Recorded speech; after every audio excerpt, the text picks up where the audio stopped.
Freya Ashbourne had spent her entire life preparing to kill one monster, Poe Dracula, the last pureblood vampire her bloodline had sworn to erase.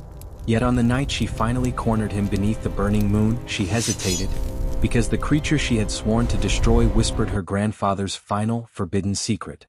A secret no hunter should ever hear, and one she would spend the rest of her life trying to survive. Welcome back, hunters. If you're returning, sharpen your stakes.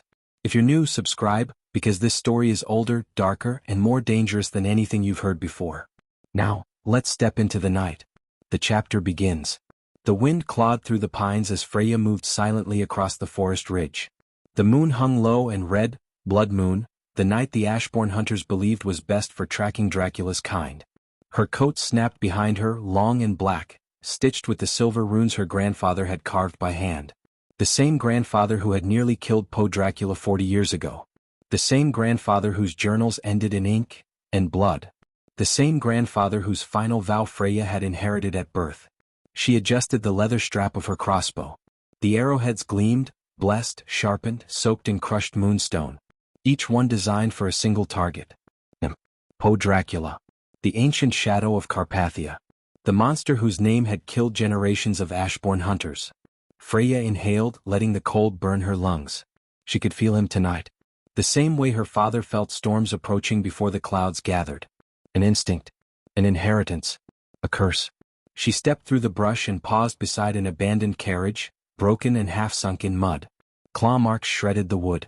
Blood, long dried, stained the wheels and splattered the seats. She lowered her hand, touching the marks lightly. Fresh enough, she murmured. The forest answered with a rustling hush, like it was holding its breath with her. Then she heard it. Footsteps. Slow. Unhurried. Behind her. Freya spun, silver blade out. Only to face empty darkness. No, not empty. A voice shaped itself from the shadows, low and velvety, smooth as a knife sliding through silk. You track like your grandfather, it said. But you breathe louder. Freya's pulse slammed. Every instinct screamed to run. Every lesson said to stay still. Every memory of her grandfather's warnings burned like fire in her chest. Show yourself, she commanded. The darkness shifted, and stepped forward. Moonlight struck pale skin. A tailored coat, centuries old in style. Dark hair just long enough to shadow his eyes. Eyes that glowed like dying embers, ancient, unreadable. Poe Dracula. He looked nothing like a monster from her family's stories. He looked like a ghost wearing a gentleman's body, elegant and terrifying at once. Freya raised her blade. Don't move. He smiled faintly. Freya Ashbourne. Third-generation hunter. First to track me in years. His gaze flicked to the blade. Your hand trembles. It doesn't, she lied. It does. He stepped closer. She held her ground. You don't get to speak my name, she said sharply. You carry the Ashbourne crest. I've known your family longer than they've known themselves. Then you know why I'm here. Yes, he whispered. To finish your grandfather's hunt. His expression shifted, pain briefly, almost too fast to catch. Then he said the words that froze her veins. Your grandfather didn't tell you the truth, did he? Freya's breath stilled. What truth? Dracula leaned in, close enough that she smelled old iron and frost. Close enough that his shadow swallowed hers. The truth, he murmured, about why he failed to kill me. Her grip faltered, only for a heartbeat but enough for him to notice. You lie, she hissed. Do I? His voice softened. Your grandfather begged me for mercy. Her world snapped. Impossible. He begged, Poe repeated. Not for his life. For yours. Freya stepped back, blade shaking now for real. What are you talking about? Dracula's eyes held hers, calm, ancient, and unbearably sad. You were never meant to kill me, Freya Ashbourne. You were meant to replace me. The forest went silent. Not a bird. Not a breeze. Not even her own fear dared to move. Before she could speak, before she could breathe, Dracula vanished into the night, leaving only his voice echoing through the trees. Survive the truth, hunter, if you can. Freya stood alone, shaking, her blade lowered, her heartbeat a war drum in her chest. Nothing her family taught her prepared her for this. And tonight, she realized she had not even begun to understand the hunt. The forest was still trembling from Poe Dracula's disappearance when Freya finally remembered how to breathe. Her pulse thrashed against her ribs like it wanted to tear free. Her legs felt hollow, boneless, as if the earth itself had softened beneath her boots. Replace him? The words scraped across her thoughts, jagged and wrong. The cold air pressed against her throat, chilling the places his voice had warmed. It was impossible. It was madness. It was. She staggered back, gripping a tree to steady herself. The bark bit into her palms, grounding her in a world that felt suddenly unstable. Her grandfather begged. For her life. The idea scraped her insides raw. Her grandfather was a legend, unyielding, iron-willed, the man who trained her to hold a crossbow before she could even pronounce the word. He would never kneel to a vampire. Yet the look in Poe Dracula's eyes when he said it, that quiet ancient sorrow, that wasn't the look of a liar. Freya exhaled sharply, chest tight with confusion, rage, and something else she refused to name. A low breeze curled around her, lifting the ends of her hair. It brushed her jaw with a cold tenderness that reminded her far too much of the proximity they'd shared minutes ago. His breath brushing her skin, the way he leaned in as though he could read her pulse like scripture. She clenched her jaw. No. She refused to let him invade her thoughts. She was an Ashbourne. He was a Dracula. End of story. Freya forced herself to move. Each step deeper into the forest felt heavier, wetter, as though the shadows were thickening around her. The moonlight fractured through the branches, slicing the darkness into silver bars. A forest shouldn't watch someone, but this one did, following her with its silent, ancient gaze. Then, a whisper of movement. Behind her, she spun, weapon raised. Too slow. The voice drifted behind her ear, low and velvet dark. Freya gasped and whipped around, but the night swallowed him again. Not a rustle. Not a footstep. Just that voice sinking into her skin like spilled ink. Stop running from what you don't understand, Poe's voice murmured, too close, too soft. You'll only exhaust yourself. I'm not running, she snapped. A faint, amused hum. You're trembling again. Her breath caught. Heat flushed up her neck, furious and unwilling. Show yourself, she hissed. Face me. Pause. A slow, deliberate pause. Then, he stepped from behind a tree, emerging like a shadow sharpening into a man. Poe Dracula moved with a kind of elegance that made the air feel tighter, as though the world held itself still around him. His coat barely disturbed the wind. His eyes, the color of old embers, never left her. Freya's fingers tightened around her blade. Stay back. Or what? He asked softly. You'll try to kill me again? She swallowed. Yes. He stepped closer. One pace. Two. The distance between them narrowed until she could feel the cool aura radiating off his skin, like moonlight given shape. Her pulse drummed hard enough she feared he could hear it. Your heart, he murmured, tilting his head, is loud. His voice brushed her senses like fingertips trailing down her spine. Louder than your courage today. Don't come closer. Why not? Another step. He was inches away now. Close enough she could smell the faint metallic sweetness of him.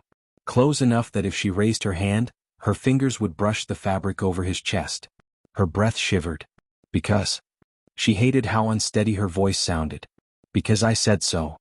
His lips curved, not a smile but a knowing, dangerous line. Freya, if I obeyed every hunter who told me to stop. He leaned just slightly forward, enough that his presence wrapped around her like a cold embrace. I would have died centuries ago. Her throat tightened. Her body locked between fight and something far more treacherous. You don't frighten me, she whispered. That's unfortunate, Poe said softly. Because you should be terrified. He reached out, slowly, deliberately, giving her every chance to pull away. But she didn't. His hand brushed her jaw, light as falling snow. Not forceful. Not controlling. Just exploring. As though memorizing the shape of her. Freya's breath hitched, sharp and involuntary. The touch wasn't harsh. It wasn't violent. It was worse. It was intimate. His thumb traced gently beneath her cheekbone, leaving a chilled trail that made heat flood her body in cruel contrast. Your grandfather, Poe murmured, made the same mistake. He came close enough to strike, and forgot that monsters can get close too. Freya's heart bucked against her ribs. Her hand, betraying her, raised slightly as if drawn to the cold at his chest. She caught it midair, fingers trembling, forcing it down. Don't, she breathed. His voice dipped, dark and magnetic. Don't what, Hunter? Don't touch me like that. He lowered his hand, just enough that it hovered beside her throat, close but not touching. Like what? He asked. As though I could break you with a whisper? Or as though I choose not to. Her breath cracked. There was nothing violent in him. Nothing rushed. Nothing forcing. Just a control so total it stole the air from her lungs. You need answers, Poe said, voice softening in a way that made her stomach tighten. I told you your grandfather begged for your life. Do you want to know why? Freya's pulse thundered. Yes, she whispered. Then stopped trembling. I'm not. You are. He leaned closer. She didn't move. Couldn't. His lips brushed her ear, not touching but close enough that the cold of him seeped into her skin. When dawn comes, he murmured, I will tell you everything. Her breath shuddered. Why not now? Because. His voice dropped to a near whisper. There are hunters moving toward us. Freya froze. He stepped back, the sudden distance almost more destabilizing than his closeness. Poe's gaze lingered on her lips. A glance so brief she doubted it, so potent she felt it in her knees. Then he vanished. Not like before. Not abruptly. This time he left deliberately. Letting her watch the darkness swallow him. Letting her feel the absence of him like a hand suddenly removed from her skin. The forest exhaled. Freya did not. She stood alone as distant voices and metallic footsteps echoed through the trees, closing in fast. Hunters. Her people. Her world. Yet her heartbeat wasn't warning her about them. It was warning her about something far worse. The truth that awaited her at dawn. The hunter's footsteps grew louder, metal boots crushing dead leaves, weapons clinking, voices murmuring in tight formation. Torchlight flickered through the trees, orange and frantic, casting tall, twitching shadows across the forest floor. Freya didn't move. She couldn't. Her breath was still tangled with the ghost of Poe Dracula's presence, the lingering cold where his fingers had brushed her jaw, the warmth his absence had stolen. Her pulse hadn't yet recovered, still stumbling as though she had been running, even though she had only stood still while a monster whispered truths into her skin. She pressed her back against a tree, forcing steady breathing, forcing her body to stop betraying her. But every inhale tasted of him. Every exhale shook like she was trying to purge the imprint he left on her. Damn him. Damn his voice. Damn that unervingly gentle restraint. Damn the way he looked at her lips like he was remembering a promise she never made. A branch snapped behind her. Human, not vampire. Freya? A deep voice. Familiar. Ronan. Senior hunter. Her father's closest ally. She inhaled sharply, pulling herself together. I'm here, she said, stepping out from the shadows. Ronan raised his torch, eyes scanning her face. His stare lingered too long, long enough to notice the uneven rise and fall of her chest, the shaken tension in her posture, the faint redness on her cheek where Poe's thumb had traced. What happened to you? Ronan asked, voice low and suspicious. Nothing, she said too quickly. Ronan's eyes narrowed. Freya, where is he? She hesitated a fraction too long. Ronan caught it. You saw him. Freya said nothing. Ronan's brows furrowed. You saw Dracula. And you're still breathing? His tone carried disbelief. But also something darker. Jealousy? Fear? Possibility? Freya turned away from him. She didn't want him reading anything else in her face, not the turmoil, not the heat crawling beneath her skin, not the echo of that cold breath at her ear. He's gone, she said. He won't be back tonight. That was a lie. She could feel the lie burning her tongue. She knew he'd return. Her body knew it even before her mind admitted it, the way a storm feels its lightning. Ronan stepped closer, trying to catch her gaze. Freya. When a hunter sees Dracula, they don't walk away untouched. The word untouched scraped her nerves raw. Her spine stiffened. I said I'm fine. Ronan reached to grip her shoulder. She flinched, and his eyes widened. That wasn't nothing, he murmured. That was fear. Freya swallowed hard. No, that was caution. But the tremble in her breath betrayed her. Before Ronan could dissect it, a gust of cold wind swirled between them, sharp, sudden, unnatural. Freya's skin erupted in a full-body shiver. Not cold. Recognition. Her gaze darted instantly to the treeline. He's here. Not visible. Not stepping out. But watching. Somewhere in the darkness, Poe Dracula's attention pressed against her like a hand at her spine. Gentle, invisible, claiming nothing but noticing everything. Her knees weakened under the weight of that awareness. Ronan noticed the shift. His hand flew to his weapon. What did you feel just now? He demanded. Freya forced herself to steady. Nothing. The wind. That wasn't the wind. That was. I said nothing, Ronan. He stepped closer, lowering his voice to a whisper that carried urgency. Freya, he doesn't let anyone go unless he wants something from them. Her heartbeat faltered, because she knew Ronan was right, and she hated how intensely she felt the truth of it. Ronan's eyes sharpened. What did he say to you? Every memory of Poe Dracula's words slid through her mind like a forbidden touch. Your trembling is louder than your courage. Your grandfather begged for your life. You were never meant to kill me, Freya. You were meant to replace me. I will tell you everything, at dawn. Freya's blood turned molten, but she said only. He said nothing. Ronan didn't believe her. But before he could confront it, another hunter called from a distance, tracks. We found tracks. Ronan's eyes stayed locked on hers. We're not done, he muttered, then strode off.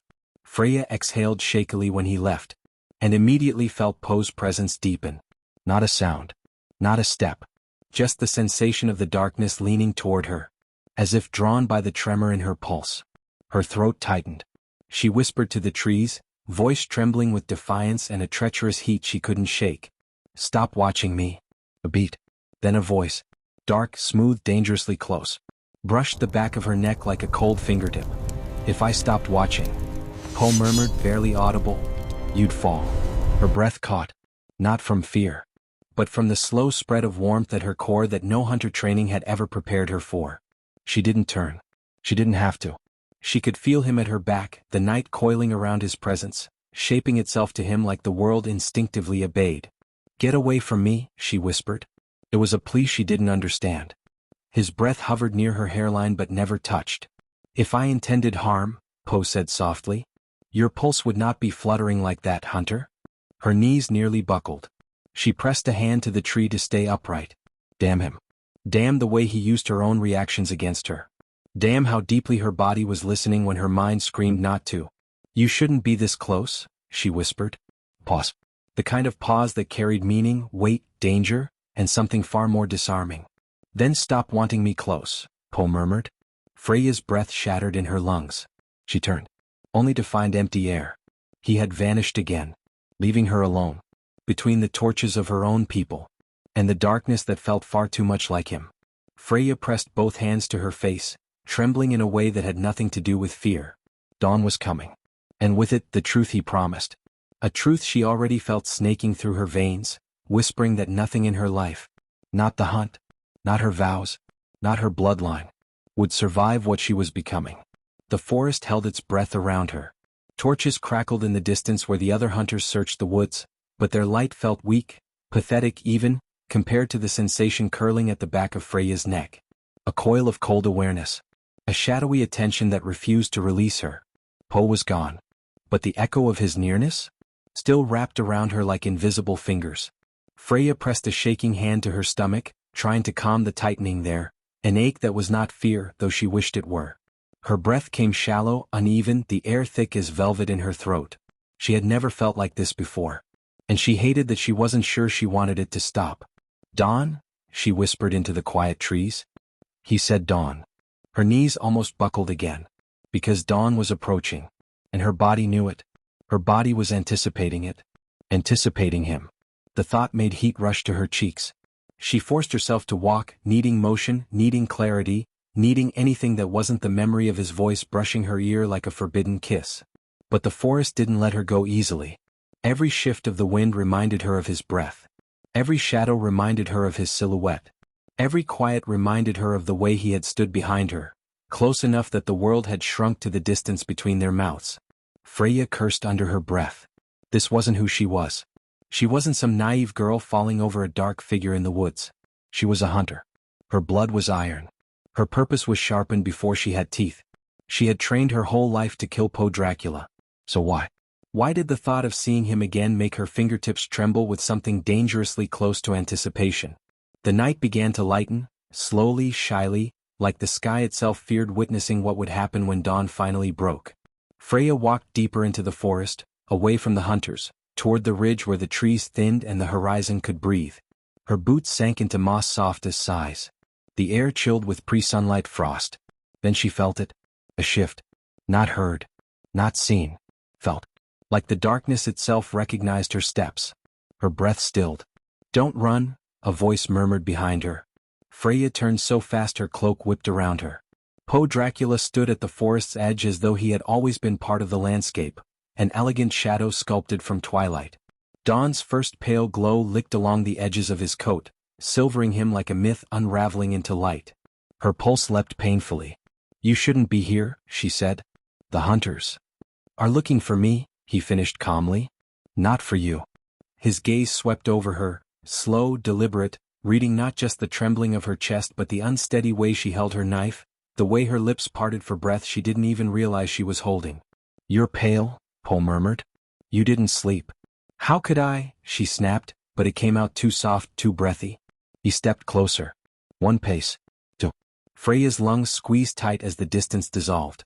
His presence always felt like stepping too close to the edge of a cliff. Dangerous, magnetic, impossible to pull back from. "Your body remembers proximity," he said quietly. Her breath stuttered. "Don't say things like that." "Why not?" "Because you're a vampire. Because you're the enemy. Because this thing, whatever is happening." She gestured vaguely, angrily toward the space between them.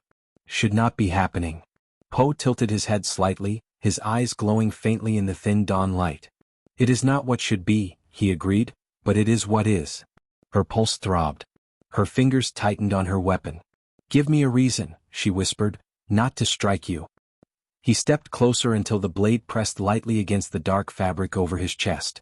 He didn't flinch. Didn't even breathe. "Because you don't want to," Poe said softly. Freya's hand shook so violently she almost dropped the weapon. "That's not true." "It is," he murmured. "I can hear it." He lifted his hand, but slowly, giving her time, giving her choice. His fingers gently curled around her wrist, guiding the blade down. Not forcing. Not overpowering. Just steady, almost reverent. Her breath broke in her chest, shattered glass made of air. His touch was cold but not dead. Cold like moonlight. Cold like something ancient touching something fleeting. And Freya felt it everywhere. Her wrist tingled, her arm chilled, her lungs burned. "Let go," she whispered. "If I do," he murmured, "you'll collapse." Her knees almost confirmed it. He stepped closer, too close, and Freya's back brushed a tree trunk. The bark pressed against her spine. His presence pressed against everything else. She wasn't trapped. She could run. She just didn't. Poe's voice lowered, rich and quiet, sliding through her like silk pulling tight. "You want the truth," he said. "That's why you came. That's why you didn't follow your hunters. That's why your pulse is begging for steadiness it cannot find." Her chest rose sharply. "Tell me," she breathed. "Everything." His thumb grazed the inside of her wrist. Just a brush, just enough to make her inhale sharply. "Your grandfather," Poe whispered, "did not fail to kill me." His gaze dipped to her lips, only for a fraction of a second, but enough to ignite a storm under her skin. "He chose not to." Freya felt the world tilt. "No. He fought you." "He fought," Poe said. "But when he had the chance." He leaned closer. "He spared me." Her heart hammered harder, faster, a frantic drum against her ribs. "Why?" she whispered. Poe's eyes softened, dangerously, impossibly. "Because he learned the truth in time." Poe's breath hovered near her cheek, cool, intoxicating, unbearably close. "A truth you are feeling now." Her legs weakened. "What truth?" she breathed. Poe's voice slid over her skin like a cold hand inside warm silk. "The bloodline you come from." His lips hovered near her ear, the air between them crackling. "Was never meant to kill me." Her chest constricted. "Then it was meant to bind me." Freya gasped. Not from fear, but from the jolt of heat that shot through her body at the realization. Poe's lips neared her cheek, close enough that the cold of him seeped into her flushed skin. "Ashborn blood," he whispered, "calls to Dracula blood." Her knees gave out. He caught her. Hands steady, grip unyielding, pulling her fully against him to keep her from falling. Her breath caught on a broken sound as her body pressed to his. Every point of contact felt like a battlefield and a surrender at the same time. Poe's voice dropped to a dangerous, intimate murmur. "You feel it too, Freya. That is why your grandfather begged. He knew what you would become to me." Freya's lips parted, trembling inches from his. What am I?" she whispered. His breath brushed her mouth, cold, slow, devastating. "My equal," Poe whispered. "My rival. My undoing. My destined counterpart." Her pulse shattered. And dawn finally broke. The storm outside the chapel had finally settled into a low, exhausted rumble, but inside, the air was still trembling. Freya stood with her back against the stone column exactly where Chapter 4 ended. Poe's hand still braced beside her head, his breath still brushing her cheek, his impossible nearness still sending that molten, traitorous pulse down her spine. He hadn't stepped back. She hadn't either. A silence stretched between them, thin, fragile, electric, like the universe was waiting to see who would move first. Poe's eyes lowered, not to her neck this time but to her lips, the same way a starving man looks at the thing he knows he shouldn't touch. "Your heartbeat," he murmured, voice low enough to make the chapel stones warm. "It's not running from me anymore." Freya hated how true that was. Her body wasn't scared of him. It was leaning toward him like it wanted to forget 100 years of her family's oaths. "You cornered me," she whispered, her voice surprisingly steady. Poe's mouth curved. "Freya, if I wanted to corner you, the world would feel much smaller." The words slid over her like dark velvet, dangerous, slow, deliberate. Her breath shivered in her chest. He lifted one hand, so gently she didn't realize he was touching her until his fingers barely grazed the ribbon still tied around her braid. That same ribbon he rescued from the forest. That same ribbon that held the scent of his memory. His knuckles brushed her cheek as he tucked a strand of wet hair behind her ear. It wasn't a touch meant to claim. It wasn't even a touch meant to seduce. It was worse. It was tender. Her lips parted with a quiet, unwilling inhale. One Poe felt as his gaze sharpened, glowing faintly like embers stirred by wind. "You're trembling," he said softly. "Cold," she lied. Poe leaned slightly closer, enough that the heat from his chest brushed hers. "Don't lie. I can feel the truth shaking through you." She swallowed hard. "Then let go of me." "You should have." "You didn't?" Instead, his thumb grazed her jawline, barely there, but enough to send an unsteady warmth spiraling under her skin. A warmth she shouldn't feel for the creature her family had hunted for generations. The chapel felt too small, too warm, too aware of how close they were standing. "Tell me why you didn't kill me in the forest," Poe whispered. "Tell me why you hesitated." Freya exhaled a slow, betraying breath. "Tell me why you didn't finish me when I was on my knees." He didn't answer immediately. He simply watched her, his eyes darkening into something unguarded, something raw. "Because," Poe said finally, "I have lived long enough to know when destiny walks into a room." She felt that line right behind her ribs. "And the worst part?" He meant it. Freya tried to step sideways but Poe mirrored the movement, not trapping her but refusing to break whatever thread had tangled between them. "Move," she whispered, breath trembling.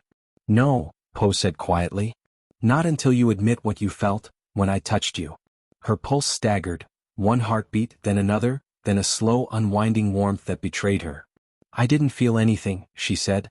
Poe's smile was slow, sinful. "Liar." He leaned in, not enough to touch her lips, but enough to let her feel the promise of closeness he wasn't quite giving. The air between them thickened until she could taste the tension. "I should hate you," she whispered. "And yet," Poe murmured, lowering his forehead toward hers until they were almost touching, "you're breathing like you want something you shouldn't want." Her knees softened, even though she refused to let them buckle. He noticed anyway. "You're impossible," she said. "So they tell me," Poe breathed, voice brushing her mouth like a warm draft. "But you are beautifully predictable." She didn't ask what he meant. She already knew. Her body leaned first, her mind second. A slow, reluctant surrender, not to him but to the gravity neither of them could fight. Poe's hand lifted, hovering beside her cheek without touching. "Freya," he whispered as if saying her name hurt him. "You don't understand what happens if I cross this line." "Then don't cross it," she breathed. The look he gave her said he already had. His thumb touched her lips, barely. Just a whisper of skin. Just enough to make her breath catch, fall apart, reform as something softer. She let out a slow, shuddered exhale she didn't mean to release. Poe closed his eyes like that sound destroyed him. "You are going to ruin me," he murmured. "You already ruined my life," she whispered back. Their words hung between them, sharp, painful, intimate. The kind of confession spoken only by people who can't walk away anymore. Then, a sound broke the moment. A soft metallic click echoing across the chapel floor.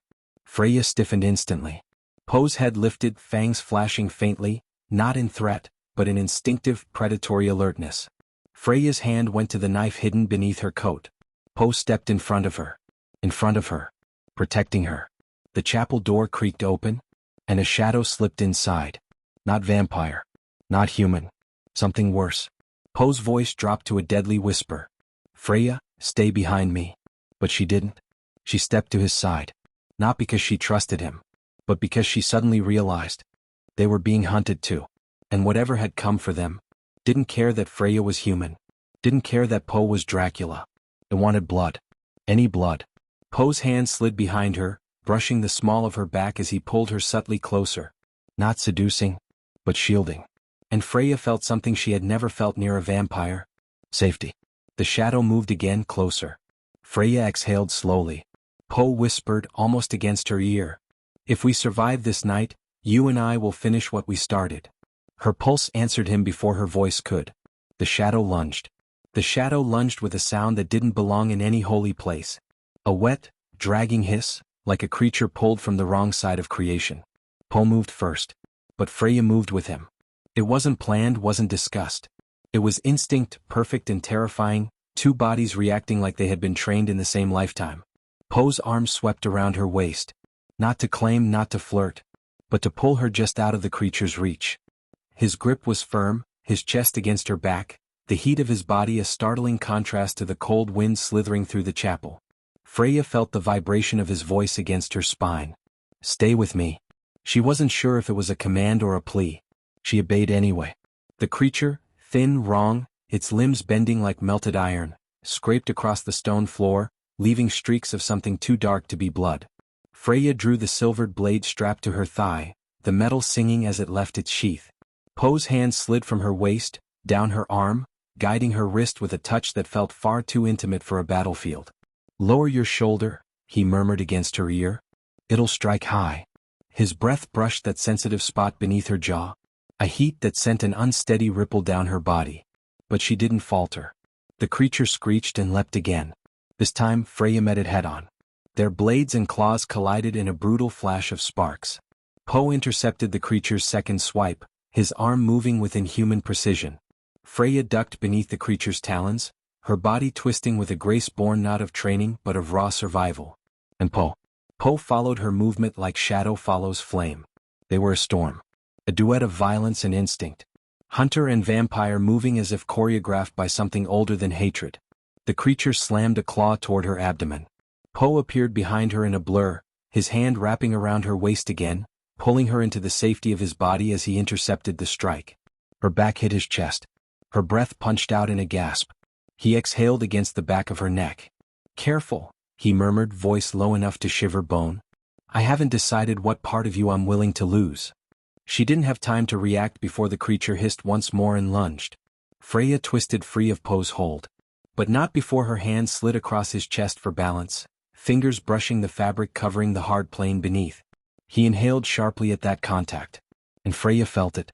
Felt him pause, just for a heartbeat, like her touch had cut deeper than the creature's claws. She didn't look back. She couldn't. Because the creature struck again. This time Freya met it alone. Her blade sliced across its shoulder, sparks dancing like embers in the air. The creature shrieked and reeled back. Right into Poe's waiting hand. He gripped it by the throat, lifting it effortlessly. The shadows around him deepened, curling like smoke, like something ancient answering its king.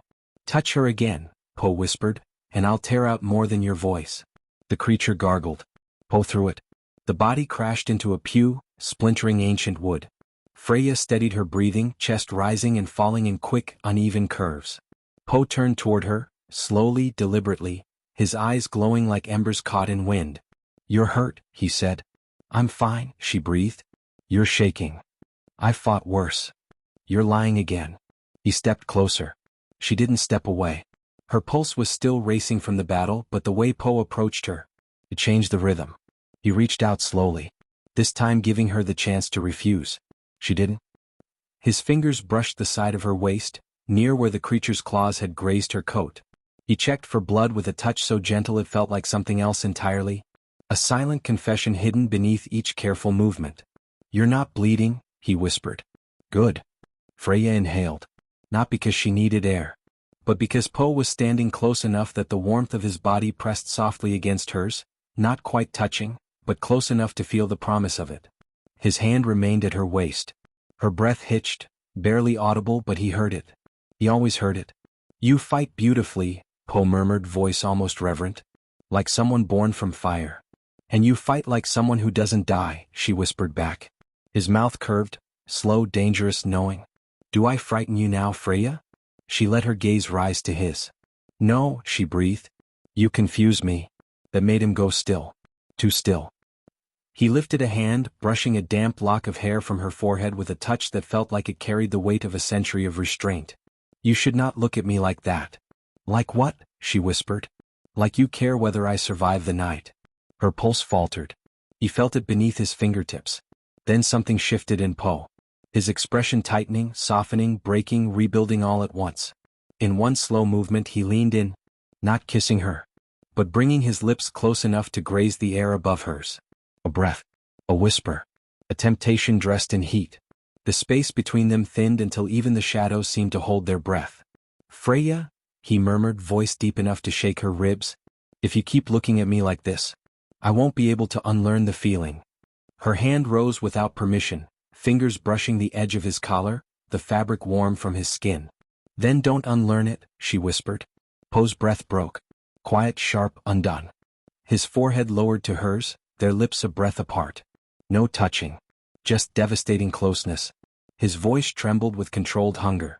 If I cross this line, he whispered, you will never escape me. Even if you run. Freya's eyes fluttered closed. Then stop letting me run.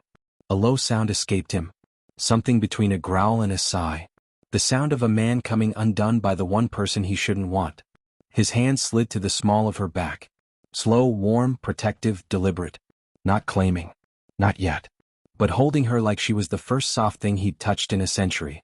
Freya, he breathed against her mouth. I want. A shatter of glass exploded from above. Both snapped their heads up. Something else had entered the chapel. Something bigger. Darker. Older. Poe's expression shifted in an instant. From desire to lethal fury. He stepped in front of her again. Freya placed a hand on his back. Not to stop him. To stand with him. Together. And with one shared breath. The sound of splintering glass still echoed across the chapel when a second shadow dropped from the shattered rafters. Heavier than the first. Older than the chapel's stone. Its presence bending the air as if gravity itself feared it. The creature landed behind them with a thud that rattled the floor. Freya didn't scream. She didn't even breathe. Because Poe had already moved. His arm swept back, catching her waist, pulling her in against him in one swift motion that felt less like protection and more like instinct. An instinct carved into his bones for her alone. Her body collided with his chest, the impact sending a shock of warmth through her. Poe's breath brushed the top of her head as he angled himself between her and the monster. Stay behind me, he murmured, voice low, vibrating through her body where she pressed against him. I won't hide from it, Freya whispered. You're not hiding. His fingers spread wider against her waist, pulling her closer. You're surviving. The creature stepped forward, its limbs impossibly long, its silhouette warped like a nightmare rendered in flesh. And still, Freya noticed nothing but the way Poe's body tense shifted against hers, the way the air warmed when he inhaled, the way his heartbeat felt too slow, too ancient, too controlled. Poe, she whispered. He turned his head slightly toward her, just enough that she felt his cheek brush her temple. Her breath stuttered at the contact. Say it again, he murmured. He wasn't asking for the warning. He was asking for his name. She said it again, quieter, more breath than sound. Poe. His grip tightened. The creature lunged. Poe moved with a blur of shadow and heat, pulling Freya with him, their bodies sweeping together in a half-spin as the monster's claws scraped the stone where she had been standing. Poe's arm locked around her waist, lifting her off the ground for a breathless moment as he evaded the strike. His body shielded hers entirely, the world narrowing to his warmth, his breath, his strength. He set her down gently, too gently for a battlefield. Freya's fingers curled in the fabric of his coat to steady herself. You felt it? He froze. Not with fear. With something deeper. Something that softened the lines of his face even in the chaos of the fight. Freya, he said, voice thickening, if you keep touching me like that. The creature screeched again, interrupting him. Poe's jaw tightened, his fangs barely visible as his lips parted in a soundless snarl. You chose the wrong night, he muttered to the creature, to come between her and me. Freya felt heat unfurl low in her stomach, dangerous, unexpected, pulling breath from her lungs. Poe surged forward then, shadows wrapping around his arms like living smoke. The creature struck. Poe caught its wrist, twisting with such violent grace that Freya swore she heard bone crack. He drove the monster back, his body moving with a lethal rhythm that was almost beautiful. Freya rushed to his side. And the instant she was within reach, Poe shifted his stance, positioning himself so that his shoulder brushed hers, fighting with her, not in front of her. They moved together like two halves of a blade. Freya slashed low at the creature's legs. Poe intercepted its retaliatory swing, knocking it off balance. The creature's talons tore across Poe's chest, ripping fabric, revealing pale skin beneath. Freya's breath caught. Not because of the wound, but because Poe turned back toward her, eyes glowing, chest rising and falling. And he looked at her like she was the only thing anchoring him to this world. "It's nothing," he said even before she opened her mouth. "You're bleeding? Not the kind that kills me." His hand cupped her cheek suddenly, hot, firm, protective. As if he needed to feel that she was still there. "Stay close," he whispered, voice thick with urgency and something warmer. "Stay with me." She didn't pull away. The creature struck again. Freya ducked under its sweeping arm, too close, far too close, and Poe reacted like she had been shot. He grabbed her, spinning her into him with a force that sent her breath leaving in a gasp. His other hand caught the creature's wrist mid-strike. Freya's face collided with Poe's chest, warm, unsteady, still rising with the exertion of battle. His body enveloped hers instantly, protective instinct overwhelming everything else. He held her there, against him, as he snarled at the creature with a venom that made the air tremble. "You will not touch her." Freya felt his voice in her bones. The creature lunged again. Poe shifted, pressing Freya back against one of the stone pillars, his body a shield of heat and shadow as he took the brunt of the blow. His face hovered inches from hers. His breath washed over her lips. His hand braced beside her head. His chest pinned her lightly, protectively, intimately, every line of him trembling with the restraint of wanting to tear the monster apart and not move away from her. "Freya?" he whispered, voice breaking on her name. Her hands rose without permission. One touching his chest where the fabric had torn, the other brushing the back of his neck. Poe inhaled sharply. The creature screeched behind them. And Poe, still staring into Freya's eyes, twisted his hand backward, hurling a spear of shadow that impaled the creature through the shoulder. It stumbled, screaming, pinned to the chapel wall by pure darkness. But Poe didn't look away from her. He stayed close. Too close. "So reckless," he murmured, forehead nearly touching hers. "So brave." His voice dipped. "So ruinous." Her breath trembled. "You're the ruin, Poe. Not me."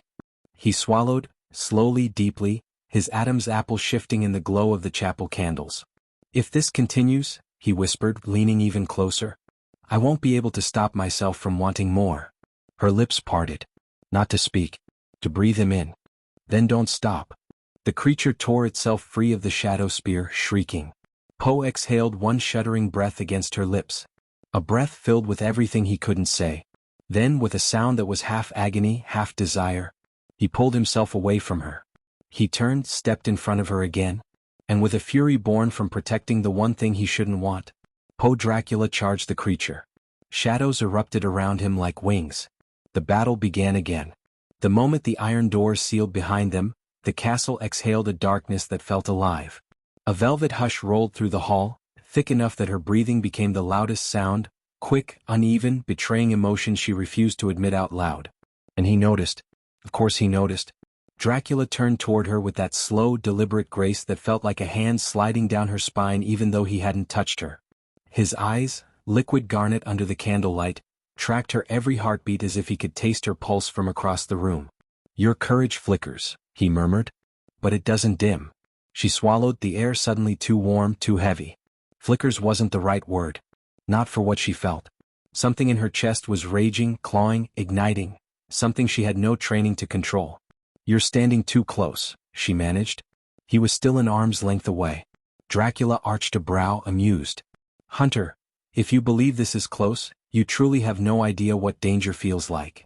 The way he said danger, low, threaded with velvet darkness, made her knees weaken. She stepped back. He stepped forward. The distance remained the same, yet the atmosphere thickened like a storm deciding where to strike. "You said you'd explain what happened to me," she whispered. "I intend to." His voice dipped lower, smoother. "But not while you're trembling." I'm not trembling. He didn't argue. He didn't need to. Instead, he moved past her, the sweep of his coat brushing her arm like the ghost of a touch, and somehow that glancing contact felt more intimate than a kiss. When he reached the far wall, torches flared to life without him lifting a hand. Castle magic. Alive, ancient, recognizing its master. Warm orange light spilled across the stone floor and revealed an enormous mural carved deep into the wall. It wasn't art. It was history. And she froze. The mural showed a hunter and a vampire standing back to back, surrounded by enemies. United. Bound. Linked by something glowing between their hands. Dracula watched her reaction like a man reading scripture written on her skin. This, she whispered, this is us. It has been, he said quietly, for centuries. Her breath hitched. Not fear. The other thing, the one she kept trying not to feel. He walked back toward her, steps silent, presence overwhelming. The torches flickered, reacting to his approach. When he stopped in front of her, he was close enough that she felt the coolness radiating from his skin, brushing her warmth like opposite ends of a magnet fighting the urge to collide. You felt it, he said softly, studying her with predatory focus. The pull. The resonance. The way your senses sharpen around me. She opened her mouth but said nothing. Words felt too fragile. His voice slipped lower. Intimate. A whisper wrapped in velvet and sin. What happened in the crypt? That wasn't coincidence. It was recognition. Her heart thudded painfully hard. Recognition of what? She breathed. Dracula lifted his hand, not touching, never touching, but hovering inches from her cheek. The air between them crackled. Her skin reacted before her mind did, tingling as if drawn toward him, as if she were the one reaching. He let his fingertips drift through nothingness, brushing the heat of her skin without making contact. Recognition of a bond older than your lineage, he murmured. A bond forged in fire and sealed in blood. She felt that sentence everywhere. She should have stepped away. She didn't. His eyes dipped slowly to her lips, not hungrily but knowingly, like he was calculating every emotion ricocheting inside her. Then he leaned close enough that his cool breath grazed the shell of her ear. When your pulse raced beside me, he whispered, the castle felt it. I felt it. Every shadow in these halls leaned toward you. Her knees weakened again traitorously. And you, he continued, leaned back. She inhaled sharply, and that was all the confirmation he needed. Dracula lifted her chin ever so slightly, not with touch but with presence alone, like gravity had shifted between them. She felt pulled upward into him, toward him. His voice fell to a low, forbidden rumble. Tell me, Hunter, do you truly fear me? She should have said yes. She said nothing. Silence filled the space between them, alive, humming, tight as a bowstring. Then, a crash echoed through the corridor. Wood splintered. Stone cracked. The castle trembled. Dracula's expression snapped from intimate to lethal in a heartbeat. His eyes darkened, pupils expanding into midnight. Stay behind me, he said. It wasn't a request. It was an instinct, primal, ancient, protective. She didn't move. What's happening? They followed you, he growled. Other hunters. Her stomach plunged. She knew exactly which ones. The ones who believed anyone touched by a vampire's presence should be put down. The ones who would kill her first and ask questions later. Dracula turned his head slightly, enough for her to see the edge of a snarl curl his lips, beautiful, terrifying, and strangely reassuring. They think they're here to save you, he said. Tonight, they learn you were never in danger from me. The torches burned brighter. The castle's shadows shifted like soldiers awaiting orders. Dracula stepped forward, shoulders rolling back, every inch of him transforming into the ancient predator he truly was. But then, he looked back at her. Not as a monster. Not as a king. But as something else. Something carved from every forbidden thought she tried to bury. Don't fear what's coming, he said, voice soft again. Fear what I'll become if they touch you. And the way he said it, oh, possessive, unrestrained. It felt like fire blooming beneath her skin. The hunters crashed through the gates. The night turned violent. The bond awoke. And she realized with breathtaking certainty that she wasn't afraid of him anymore. She was afraid of how far she would go for him. The corridor still hummed with the aftermath of battle, a faint metallic scent curling through the air, steel, adrenaline, and the ghost of danger that hadn't fully left the castle walls. The last echoes of the hunter's retreat faded into the distance, swallowed by the night. But she barely heard any of it. Because the moment the final intruder fled, Dracula turned toward her. Slowly. silently, with the kind of focus a storm gives to the one tree it wants to strike. His coat, torn at the edges from combat, shifted with the faintest whisper as he stepped forward. Candles along the hallway flickered again, not from the wind but from him. His power was still radiating, rolling off him like warm thunder. "Are you hurt?" he asked. Not sharp. Not commanding. Soft. Dangerously soft. She shook her head, but he didn't seem satisfied. His gaze swept over her, not lustful, no, far more intense, like he needed to confirm with his own senses that she was whole. When his eyes met hers again, something inside her chest tightened. Pulled. Yielded. He slowly approached, each footstep deliberate, as if giving her every chance to step back. She didn't. When he reached her, the last remnants of rage drained from his aura, leaving something far more potent in its place. Something warm, magnetic, devastating.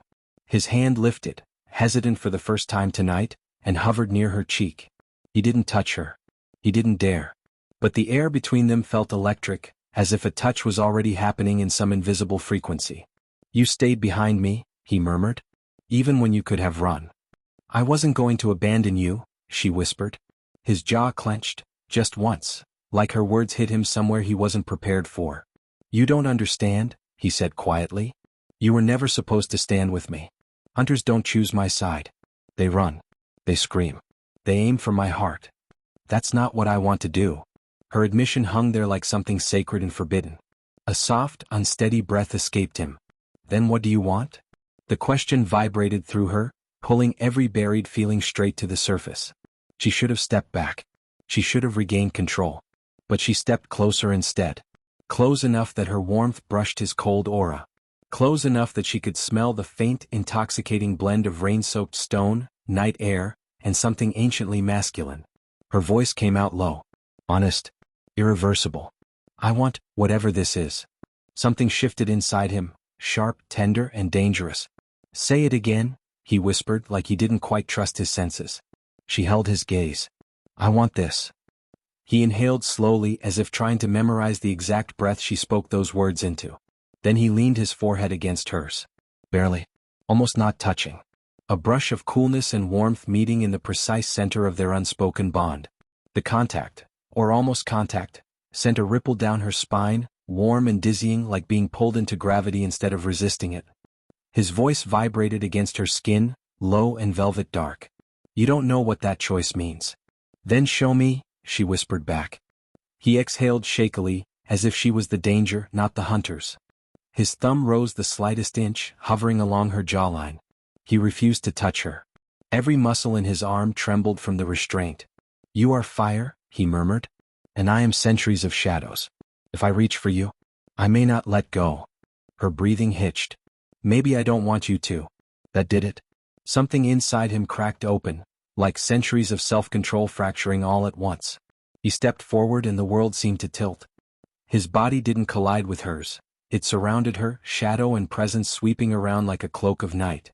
The torches flared brighter, reacting to the shift. His lips hovered a whisper from her temple. Not touching, but burning. "You smell of adrenaline and warmth," he said, voice dipped in hunger but still painfully controlled.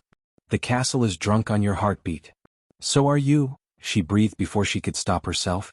A low, almost sound escaped him. A quiet, dark rumble that wasn't quite a growl but wasn't human either. He drew back just enough to look at her fully. "You tempt a monster, Hunter. You don't feel like a monster." His eyes softened painfully at that, like the words pierced him deeper than any stake.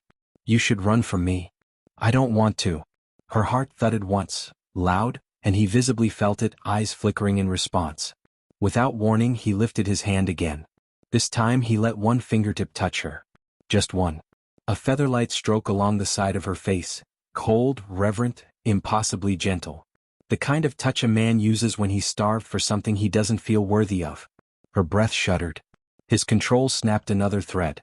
His fingertips slid down to her jaw, tracing the outline with slow, devastating precision.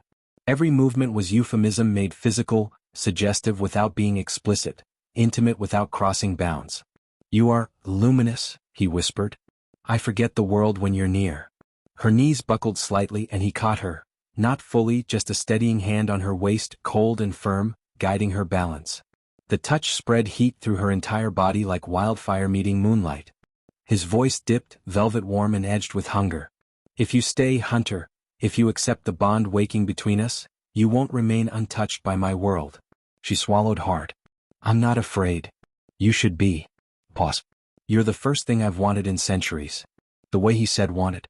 Not lust. Not hunger. Need. A deep, resonant need that wrapped around her heart and pulled. And then, thunder cracked outside. The castle lights flickered. The shadows along the walls shifted, swirling like an unseen force reacting to the tension between them. He pressed his forehead to hers again, breath uneven. Tell me to stop, he whispered. She didn't. She lifted her chin slightly, closing the final inch of distance their restraint had left between them, but not touching, letting the tension itself become the intimacy. His lips hovered over hers, cool breath mingling with her warm one, a moment thick with unsaid promises and forbidden gravity. Don't, she breathed. Don't stop. His eyes closed. His chest rose sharply. Every muscle in his body trembled with the effort it took not to claim the space between them. When you ask like that, he whispered, I forget what century I'm in. The world around them pulsed, lights dimming, torches flaring, shadows breathing. Dracula finally let his hand settle on the back of her neck, soft, guiding, reverent, as if she was something holy he didn't dare mishandle. The intimacy of that single touch was more than most kisses. Her breath hitched. His lips ghosted hers. Almost. You belong to no one, he murmured. But tonight, you stand with me. Lightning flashed through the stained glass behind them, painting the hall in fractured ruby light. She leaned in. He didn't pull away. And the bond surged like a heartbeat shared. It wasn't a kiss. Not yet. But it was the kind of moment that made everything else in the world irrelevant. And he whispered, then let the night begin. The stained glass lightning faded, leaving the corridor cloaked in deep ruby shadow. The air between them trembled, alive with something too ancient for language and too immediate for logic. Freya didn't move. Dracula didn't breathe. They stood with their foreheads nearly touching, lips suspended in that impossible, trembling distance, close enough that the warmth of her breath brushed against his lower lip, close enough that the cool whisper of his exhale dragged across her mouth like a promise sharpened by centuries. He had said, let the night begin. And now it waited, holding its breath for them. One heartbeat. Then another. His hand remained at the back of her neck, thumb resting just beneath the curve of her ear, light, controlled, but warm enough to make her pulse flutter under his touch. Every inch of his restraint felt like a thread pulled taut, ready to snap. He leaned in half an inch. Not a kiss. Just enough closeness that she felt the cool impression of him, the tenderness, the danger, the ancient hunger wrapped in velvet control. Her fingers lifted, hesitant, trembling, and brushed lightly against the fabric of his coat. Not gripping. Not dragging him closer. Just resting there. Like she needed to confirm he was real. The shift of her touch hit him hard. She didn't realize it, but the small, simple pressure made his whole body tense, every line of him sharpening with a restrained shiver that traveled through him like a pulse. You touch me like I'm not a danger to you, he whispered, voice rougher than before. You feel like danger, she breathed. But you don't feel wrong. His eyes closed slowly as if her words carved through centuries of armor. Then, softly, deliberately, he tilted his head. His nose brushed hers. Just the faintest trace. Barely a whisper of contact. But the electric heat of it tore through her chest, down her spine into her knees. Dracula inhaled sharply as if her reaction was the thing that burned him. Freya. Her name in his voice was enough to unmake composure. She swallowed, her lips parting just the smallest bit, and he felt it. His breath hitched. The night responds when you're near, he murmured. Even the shadows lean toward you. The torches flickered again, leaning, bending, brightening. Almost like they were watching. He brought his other hand forward, not to claim her waist or pull her closer, but to hover near her cheek. His knuckles were a breath away from brushing her skin. He didn't touch. Not yet. But that near contact sent a warm shiver racing along her jaw, like her body leaned toward the idea of his touch before her mind could process it. You're trembling, he whispered. So are you. His lips twitched in a faint, pained smile. Yes. He finally let his knuckles drift along her cheek in a slow, drawn-out stroke that felt like a confession he hadn't given himself permission to speak aloud. His touch was cool, but the trail it left across her skin burned like heat meeting frost. Her breath stuttered. The moment pulled them deeper, slow, magnetic, inevitable. He leaned slightly closer, his mouth shifting just off to the side of hers, catching the warm curve of her breath along the edge of his jaw. For a moment, it felt like the world was made of nothing but the inches between them.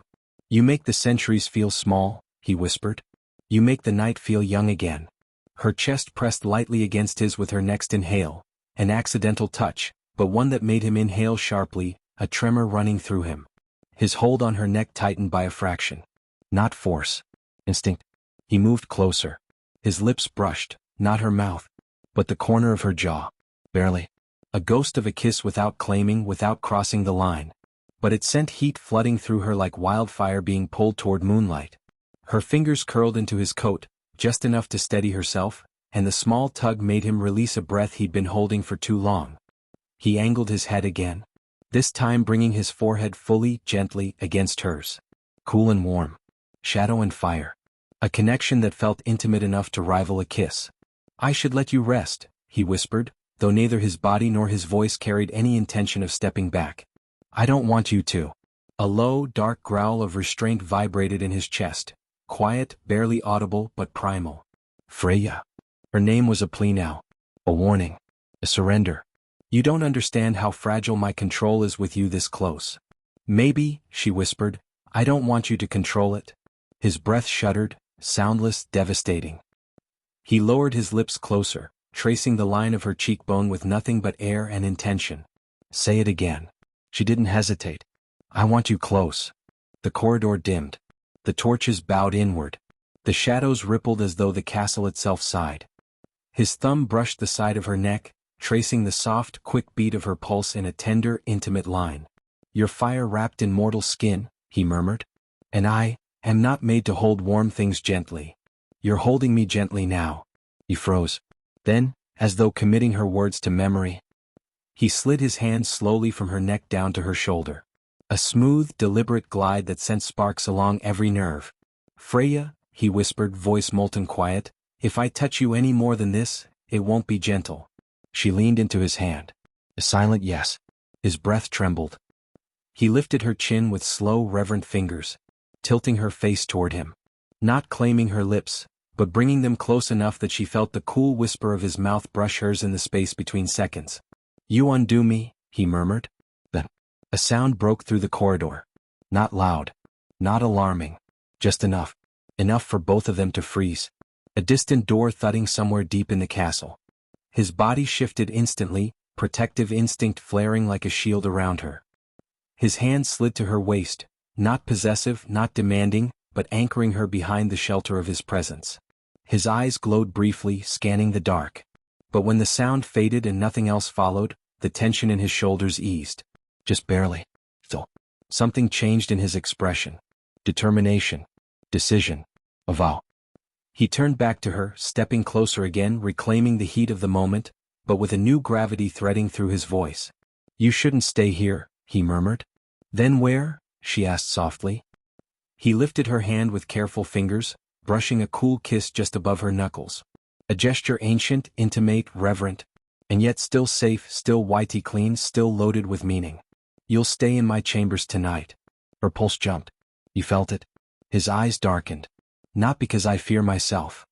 His thumb brushed the back of her hand. "But because I fear what hunts you." The torches flickered violently behind them, as if agreeing. He leaned closer once more, just enough for his breath to ghost across her cheek and set her heart on fire. "Come," he whispered. "The night is not done with us yet." And with that he guided her deeper into the castle, their hands nearly touching, their bodies close enough for heat to mingle, the air thick with unspoken desire, and the promise of a night that would unravel every rule she'd ever lived by. He didn't take her hand.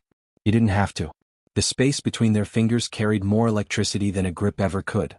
Their steps matched naturally, quietly, as if the castle floor itself softened beneath them to keep from interrupting the moment.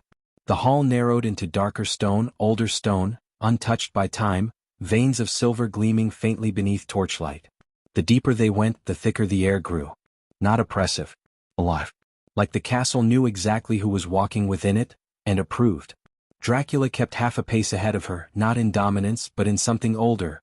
Instinct, protection, a subtle shielding of his body around hers whenever they crossed a colder draft or deeper shadow. His coat brushed her arm. Once. Twice. A single accidental touch, yet it sent a warm pulse through her stomach each time it happened, like her body was memorizing him in pieces. They reached a tall iron door carved with symbols she didn't recognize, curved, ancient marks that shimmered faintly at their approach as though waking from sleep. He paused. Not dramatically. Not theatrically. He paused because he felt her heartbeat change. She realized it when his gaze flicked sideways, just enough to catch the shift in her expression. "Are you afraid?" he asked quietly. She didn't answer immediately. Not because she was frightened, but because the awareness of what lay beyond this door pulled at her. Like crossing a threshold wasn't just entering a room, but entering something she couldn't undo. "No," she said finally. "Not of you." A muscle in his jaw tightened, something like gratitude wrapped in self-destructive longing. He lifted his hand to the door, not pushing it open yet, but resting his palm against the iron. It glowed faintly beneath his touch, but his eyes were on her. "Freya," he murmured, voice low and raw, "this is the first time I've ever hesitated to bring someone into my world." "Why?" He stepped closer. Not touching. But his presence washed over her like shadowed heat, cool on her skin yet burning beneath the surface. "Because once you cross this threshold," he said softly, "the night will remember you the way I do." Her breath caught. His voice dropped even lower. "And I do not forget." The door unlocked itself with a low, ancient hum, stone gears shifting behind the walls like the room had been waiting centuries for this one moment. He pushed the door open. Warm golden light spilled out. Not cold vampire darkness. Warmth. Firelight. A quiet glow that danced across velvet drapes and dark polished wood, books stacked in poetic disarray, artifacts from centuries long gone, paintings of storms and moons and battles long past. This wasn't a monster's lair. This was the private world of a man who'd lived forever and still learned how to ache. Freya stepped inside. Dracula stayed at the threshold for a moment, watching her reaction with something vulnerable flickering behind his eyes. She turned slowly, taking in the room. "Your chambers?" she whispered, more to herself than to him. His answer was quiet. "Yes." He entered, closing the door with a soft click that seemed to seal the night in with them. The room immediately deepened around them, rich, warm, intimate. Her gaze drifted over a large hearth where a low fire burned, orange and gold shadows dancing along the walls. Above it hung a portrait, not of him but of a woman who looked nothing like her. He followed her gaze. "She was a friend," he said softly. "One of the last who knew me before the world changed." "What happened to her?" "She lived her life," he replied, stepping closer behind her.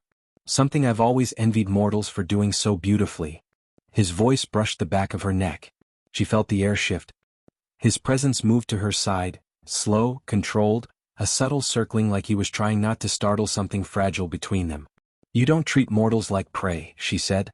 "No," he murmured, stepping closer. "I treat you like a choice I never thought I'd be allowed to make." Her pulse thudded. His hand hovered near her waist, hovered, not touching. "You're shaking," he whispered. "So are you." He slowly reached forward, not to touch her waist, but to brush a stray strand of hair from her shoulder. His knuckles grazed her skin as lightly as a breath. The contact was barely there, but it stole the air from her lungs. "Freya," he murmured, voice slipping into something darker, warmer, more ancient. "If I lift you into this world, if I let you close like this, you will not be forgotten by the night. Nor by me." She swallowed. "Then don't forget me." His restraint cracked. Not shattered, but cracked enough for him to step fully behind her, his chest brushing her back with the faintest ghost of pressure. Her breath stuttered. He caught the sound, felt it, and lowered his head beside her ear. "Every time you breathe like that," he whispered, "I lose another century of control." His words slid down her spine like warm velvet. She turned to him slowly, not breaking his closeness, not stepping away. When she faced him, he lifted his hand, tracing the outline of her jaw with slow, deliberate fingertips. The stroke was cool, hypnotic, reverent. "You don't fear me," he murmured. "No. You should. Then make me." His eyes flashed, not in threat, but in desire sharpened by restraint. His lips came dangerously close to hers, not touching, but close enough that she felt the cool whisper of his breath mix with hers. "Don't tempt me," he said. "I already did." His eyes dropped to her mouth. Then slowly, agonizingly slowly. His hand slid from her jaw to the back of her neck, guiding her closer, his thumb brushing a warm, trembling line just beneath her ear. Their lips hovered inches apart. Then less than inches. Then breaths. "You're playing with shadows," he whispered. "And you're letting me." That tore the last thread of his restraint. Very slowly, as if giving her every chance to pull back, he angled his head, lowered his lips toward hers. Not kissing. Not touching. Just letting the distance between them collapse into something molten, charged, overwhelming. The fire popped behind them. The shadows bent. The castle seemed to hold its sigh. She leaned in, her lips almost touching his. And he murmured, voice breaking. "Freya, if I kiss you, I will not be able to stop." "Then don't." Silence. Then the smallest, roughest exhale left his chest. A sound of surrender, of desire, of a man losing centuries of control in one moment of weakness. He tilted her chin. He lowered his mouth. A soft, thunderous knock filled the hallway outside the chamber. Once, twice. Dracula went still, frozen. Breath halted. The air itself tightened. Someone, or something, had dared to approach his private chambers. His voice dropped into a darker tone, still inches from her lips, still touching her, still holding her. "Stay behind me," he whispered. "No matter what you hear." He stepped forward. Still close, still warm, still her shield. And the night shifted around him like armor. But as he reached for the door, he looked back at her over his shoulder. Not with fear. With promise. "We are not finished." The knock came again.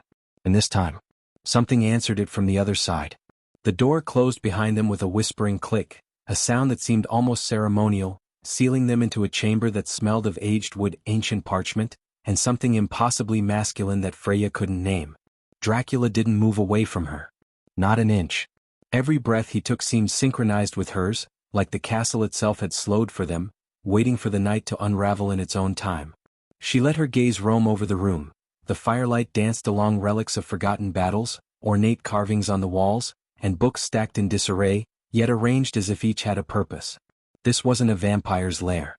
This was a life meticulously curated over centuries, a testament to a man who had endured more than anyone could imagine. And yet, here he was, standing before her with nothing but vulnerability in his eyes. "Poe," she whispered, her voice trembling almost imperceptibly. "Why haven't I ever known the truth? About you, about everything?" He exhaled slowly, the faintest tremor in his jaw betraying a weight he rarely revealed. "Because, Freya, my existence has always been bound by shadows, by secrets that even your family would not understand. Your grandfather tried to warn them, tried to stop what he knew would happen. He failed, but not entirely." Freya's heart stuttered. Her hand brushed against the arm of his coat, a tentative, accidental touch, but the warmth that radiated from it was nothing like human heat. It was alive, vibrating through her like a chord struck deep inside her chest. He stepped closer. His presence wasn't a shove of dominance, it was a tide that pulled her forward, bending her senses without force. The air between them thickened, charged with something that wasn't fear. It wasn't desire either. It was inevitability. "You mean," she began barely above a whisper, "all of this, you and me, it wasn't just chance?" "No," he murmured, his lips brushing the corner of her ear, a ghost of contact that sent shivers down her spine. "It's never been chance. Your grandfather, your father, even generations before, they all played their part in a story neither of us fully understood. And now, you stand in the middle of it." Her fingers curled into his coat. Not pulling, not grasping, just acknowledging the anchor he had become. "What story?" He exhaled, letting the words weigh in the silence. "A story where a hunter is meant not to destroy the last of my kind, but to protect me." Her heart stuttered, the room tilting around her. "Protect you?" "Yes," he said, his voice low, molten, intimate. "Because if anyone else touches me, if the hunters or rogue vampires succeed, the consequences are beyond what you can imagine. And I can't bear to lose you. Not like this. Not ever." Freya's chest heaved. The warmth of his presence wrapped around her like a cloak, the ghost of his hand on her neck, on her jaw, hovering with intent, teasing every nerve. She wanted to step back, but every step away felt like a betrayal to the pull she couldn't fight. "You're speaking in riddles," she whispered, "but I think I understand." And yet, her voice faltered. "Why me? Why now?" He tilted his head, eyes narrowing, pupils wide, dark as a starless night.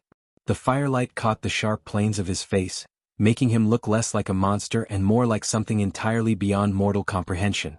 "Because, Freya, he murmured, the tip of his fingers brushing the faintest line along her jaw. You are fire wrapped in mortal skin. And I am the shadow that has waited centuries to feel warmth like yours. Her pulse spiked. Her knees threatened to buckle. She felt it, the pull, the almost touch that had been teasing her senses for hours now, building, crescendoing into a tidal wave of tension she couldn't deny. I don't know if I should feel this, she breathed, leaning imperceptibly toward him. He tilted his forehead to hers, a whisper of contact, his breath caressing her temple. Then let me show you. Not a kiss. Not yet. But the ghost of his mouth brushed hers as the smallest particle of heat, a whisper of breath, mingled with hers. The room seemed to pulse in response, shadows bending, torches leaning, the fire flickering as if acknowledging their proximity. Freya's fingers slid lightly along the curve of his coat, along the line of his chest, trembling at the intensity of the almost contact. Her body leaned into him before her mind could react. I could stay here forever, she murmured. Forever, he echoed, voice low, reverent, molten with centuries of restraint. But we have a world outside this chamber that will not allow it. The moment broke, just enough to remind them both that danger existed beyond the intimacy of the room. Poe stepped back slightly, just enough to glance at her, eyes flickering with a mixture of desire, fear, and something older, heavier, responsibility. I need to tell you everything, he said. The truth about the hunters. About my lineage. About the curse that binds my blood to something ancient, something monstrous. You need to know before the dawn. Freya nodded. Her lips parted, heart hammering, not from fear but from the intensity of wanting to know, to feel, to share the weight of centuries with him. Then tell me, she whispered. I can handle it, if it's with you. Poe's hand hovered once more near her cheek, a reverent inch away, not touching, and she felt the electricity of the proximity. He lowered his mouth toward her ear. Then prepare yourself, Freya. Because the night has only just begun. And what I must show you may change everything you've ever believed about love, about loyalty, about life itself. The shadows of the chamber seemed to tighten around them, wrapping them in a cocoon of warmth, tension, and almost kiss. The castle itself seemed to hold its breath. And as the first tendrils of truth began to spill from Poe's lips, ancient secrets, bloodline curses, and hidden histories, Freya realized that there was no turning back. Not from him. Not from the night. Not from what their bond had ignited. And with that, the story of love, desire, and destiny plunged into its deepest, most dangerous chapter yet. If you want, I can write chapter 13 next, the one where Freya learns the full truth about Poe's lineage. The hunters close in. Their intimate tension escalates with ultra-detailed, YouTube-safe steam. And the finale arc begins to unfold. The firelight cast long shadows across the chamber, painting every surface with golden streaks that danced along Poe's sharp features. Freya stood near the hearth, her hands lightly resting at her sides, though her body hummed with the lingering heat of his presence. Every inch of air between them crackled, like the night itself had conspired to tether them together. Poe moved slowly, deliberately, circling her like a predator who had learned restraint only to savor anticipation. Not once did he touch her, yet every movement brushed her senses. His coat against her arm, the faint whisper of his breath behind her ear, the near brush of his fingers along her jawline. Each near contact was a spark, and each spark set her pulse racing. You need to know the full truth, he said softly, voice low, intimate, the kind that made her stomach tighten without warning.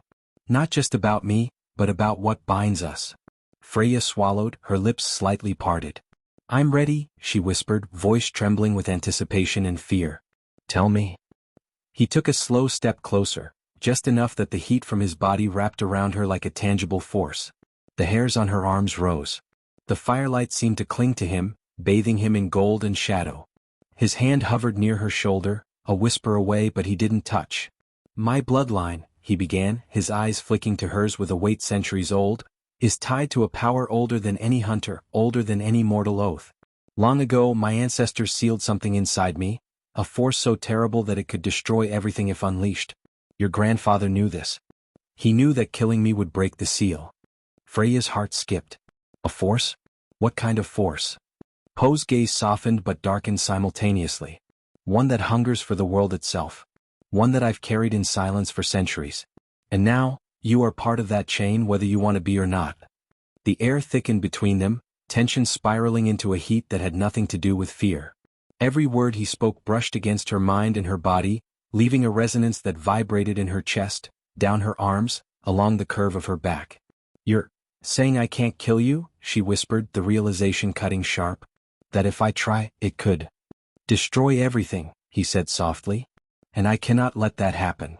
Her fingers twitched, almost reaching for him, drawn to the proximity that was not yet a touch but felt like it should be. Her pulse raced as he leaned just slightly toward her, the ghost of his presence brushing her shoulder, the faintest warmth radiating as if his restraint itself was a touch. "Freya," he murmured, voice dropping, rich and intimate, "there is more. More than the hunters, more than my lineage, more than anything your family ever taught you. I've waited centuries for someone like you. Someone who could look at me and not see the monster I am but the choice I can make." Her breath hitched. His words wrapped around her like silk and fire. She leaned slightly into the phantom weight of him, into the pull that was impossible to resist. "Then, what do we do?" she whispered, barely audible.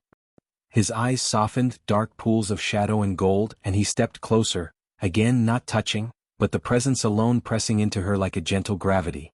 "We survive the night together," he said, voice low, intimate. "We face the hunters. We face what comes from the seal. And we surrender to the bond between us even if it terrifies us." The word bond vibrated in her chest. She could feel it, a connection not of touch, not of words, but of something far older, far more urgent. Her fingers twitched again, closer to his coat, as if the mere possibility of contact could ignite the fire already burning between them. Poe lowered his forehead to hers, almost touching, his breath brushing hers, a whisper of cool air that sent heat racing along her skin. "Freya," he murmured, "I will not let you face this alone. And if I must fight every hunter, every rogue, every shadow to keep you safe, I will." Her heart pounded. The nearness of him, the warmth radiating from his presence, the shadows leaning closer, they were intoxicating, almost unbearable. She lifted a hand slowly, trembling, hovering near the curve of his jaw. He didn't flinch. He didn't pull away. His hand, the one still hovering near her shoulder, seemed to resonate with hers, though it had not yet made contact. "Then don't hide from me," she whispered, voice low, intimate. "Not now. Not tonight." Poe's lips curved in a faint, almost imperceptible smile. "I never have," he said, his voice barely more than a breath. "But the night demands more than we can control." The fire in the hearth flickered, casting shadows that swayed across their faces. Every movement, every breath between them, was drawn out, deliberate, a slow dance of anticipation and restraint. His hand finally moved, not to touch fully but to hover just above hers, so close she could feel the faint warmth radiating off his skin. Her pulse raced, her breath came faster. The tension between them was not yet consummated, not yet resolved, but it was a storm coiled, ready to strike. "Freya," he whispered, his lips ghosting against her temple, "the night is not done with us. And I will not be done with you. Not until every shadow is faced, not until every truth is revealed, and not until the bond between us is fully claimed." Her lips parted in a whisper. "Then I'll face it, with you." He exhaled, a sound of both relief and desire, as the firelight flickered across his features, painting him in molten gold and shadowed heat. The air around them pulsed, alive with anticipation, intimacy, and the promise of what was yet to come. And as the first knock came again at the chamber door, ominous, urgent, demanding, they both knew, the night had only just begun, and their bond would be tested by fire, blood, and the centuries of secrets Poe had carried. Yet neither flinched. Neither stepped back. For the first time in centuries, Poe and Freya stood not as hunter and hunted, not as vampire and mortal, but as two souls bound by fate, desire, and the knowledge that whatever came next, they would face it together. If you want, I can write chapter 14, the one where the hunters and rogue vampires finally converge. The ancient seal begins to crack. Freya and Poe's intimacy peaks in YouTube safe but ultra-steamy tension, leading straight into the final, breathtaking climax. The knock at the chamber door echoed again, sharp, deliberate, a pulse that carried through the walls of the ancient castle like the beating of a warning drum. Freya's breath hitched, but this time, it was not fear that gripped her, it was the electric hum of tension, the intoxicating thrill of being pressed so close to Poe while danger edged ever nearer. He didn't move from her side. Instead, his shadow fell over her, cool yet alive with heat, enveloping her like a protective shroud. The proximity of him, the ghost of his hand brushing hers again, the faint warmth radiating off his coat, made every nerve in her body hum. "We're not alone," he murmured, voice low, intimate, threading through the charged space between them. "The hunters, They've come for me. For you. For the bond that neither of them can understand. Freya's fingers grazed the curve of his chest, just the slightest, almost accidental brush, but it sent a shiver up her spine. Poe's breath caught. Not a gasp. Not a sound she could name. Just the faintest tremor of restraint, a centuries-old self-control bending to the pressure of her nearness. He moved closer, chest brushing against her back as he guided her toward the hearth. The shadows seemed to bend around them, elongating, folding, leaning in like they too were drawn to the intensity of what passed between them. Freya, he whispered into the nape of her neck, voice molten, deliberate, stirring every instinct she had. If they cross this threshold, you must trust me. And trust yourself. Every choice you make tonight, every breath, every heartbeat, matters. Her pulse thundered in her ears. She didn't step away. She didn't resist. She allowed herself to be pressed to him, feeling the heat of his body, the subtle brush of his fingers against hers. Each movement a promise, a warning, a seduction of the senses without crossing the line. Then let me stay close, she whispered. Let me be near you. He exhaled sharply, a low restrained sound that vibrated through his chest and into hers. Closer, he murmured, voice barely audible, and I cannot guarantee restraint. The knock came again, urgent, demanding. But the tension between them was a storm now, thick with anticipation and need. Every inch of the space between their lips, their hands, their bodies was charged, ready to ignite. Poe finally let his hand brush the back of hers, guiding it against his chest. The contact was brief, teasing, and yet it ignited a fire that ran through her like wildfire. Her fingers trembled where they touched his coat. Her breath faltered. Her heartbeat became a drum echoing in the chamber. His lips brushed the tip of her ear, a slow, deliberate ghost of a touch, and his hand slid lightly down her arm, not to claim, not to command, but to trace a line that left heat and shiver in its wake. Then stand with me, he breathed. Stand as who we are, not hunter or hunted, but fire and shadow, bound together. A tremor of anticipation ran through her. The firelight danced across their faces, the shadows elongating, wrapping them in the intimacy of a world temporarily suspended. The air was thick with unspoken desire, unspoken promises, and the pull of centuries of history condensed into the single point of their closeness. The knock became a pounding at the door, echoing down the hall. Poe stiffened, hand on her waist, not gripping, just steadying. He inhaled, letting the heat of her nearness ground him, keep him focused, even as his centuries-old instincts roared for action. Freya, he murmured, lips just behind her ear, whatever happens, whatever they bring, you must let me lead. You must trust what this bond has forged. Her breath came fast, chest rising against his, heat pooling low in her belly, body trembling with a mixture of fear, desire, and anticipation. I trust you, she whispered, barely audible, letting the words slide along his neck into the shadows, into the night itself. His head tilted toward hers. Their foreheads pressed together. Their breaths mingled. Every heartbeat, every nerve, every inch of air between them pulsed with charged anticipation. The room itself seemed to hold its breath, waiting, bending with the tension that neither dared break. Not yet. Then, with a low, deliberate movement, Poe took a single step forward, closing the smallest of distances between them, lips hovering just above hers, fingers grazing hers as though testing the line between restraint and surrender. You are mine tonight, he whispered, voice rough, molten, centuries old, and yet entirely fragile in her presence. And I will not falter. The pounding at the door rose again.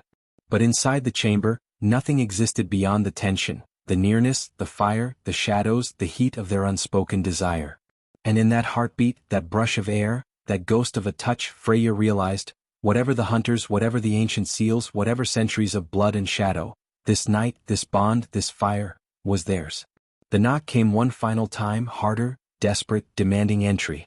Poe's jaw tightened, hand firm on her back, his eyes flicking to the door and then to her. The night tests us, he whispered, lips just a breath from hers. But it cannot undo us. And with that, he pushed the door open, stepping into the storm of hunters, shadows, and the first tremors of the seal's breaking power, while keeping her close, tethered, and utterly, impossibly, intimately entwined with him. If you want, I can write chapter 15 next, the final climactic chapter, where the hunters, rogue vampires, and the seal all collide. Freya and Poe's bond reaches its peak, full cinematic, tension-filled intimacy. The door slammed open with a force that made the air shiver, yet inside the chamber, time slowed to a molten, intimate crawl. Freya felt Poe's body tighten behind her, the shadow of his presence pressing against her back as if the very contours of his chest had been sculpted to shield her from the chaos beyond. The hunters poured in, weapons glinting in torchlight, faces set with the rigid determination of those who believed in legacy more than mercy. And behind them, a ripple of rogue vampires moved like smoke, graceful, predatory, hungry. The air trembled, thick with danger, yet inside this cocoon of firelight and shadow, the closeness between Poe and Freya became almost unbearable. He didn't release her. He didn't need to. The faint warmth of his chest against her back, the nearly touching brush of his fingers along hers, the weight of his gaze pressing into her shoulder blades, every inch of proximity was a promise, a tether, a quiet warning. I am yours even if the world is not. Stay close, he whispered, lips near her ear, voice molten, low enough to vibrate against her skin. And do not step back. Not now. Not ever. Freya nodded, letting the heat of him ground her as the chaos swirled around them. Her hand hovered near his, almost brushing his coat, a phantom contact that sent sparks crawling across her skin. The tension between them had grown into a storm, a magnetic pull neither could deny, each heartbeat a drum echoing in the charged silence. The first hunter lunged toward Poe, steel raised. Poe moved like water, a whisper of motion, catching the hunter's wrist with a precision that was both terrifying and beautiful. Freya gasped, not in fear but in awe. Every movement, every flick of his hand, was poetry wrapped in danger, his centuries of experience coiling around the chaos like a conductor guiding an orchestra. And yet, every time he moved, every time he parried, his chest brushed her back, every subtle shift of his body a reminder that they were tethered together, that no matter the violence around them, the fire between them was a constant. Freya, he murmured, voice low and intimate, vibrating through her spine, focus on me. Only me. Her fingers finally grazed his coat, just a light, teasing touch, but the electricity it sparked between them was undeniable. Her breath caught, chest rising against his back, every nerve alight, trembling with a mix of fear, desire, and the sheer intensity of being so close to a man who was both predator and protector.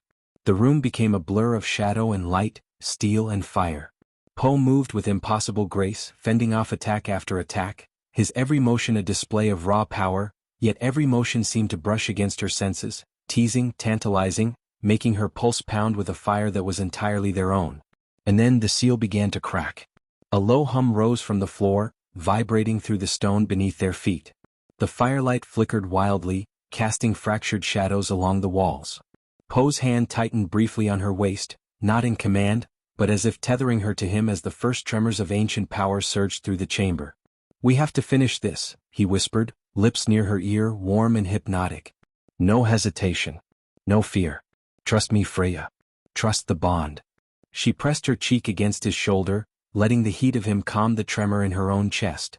Her fingers traced the edge of his coat, following the line of his body without touching him fully, letting the anticipation coil tighter, higher.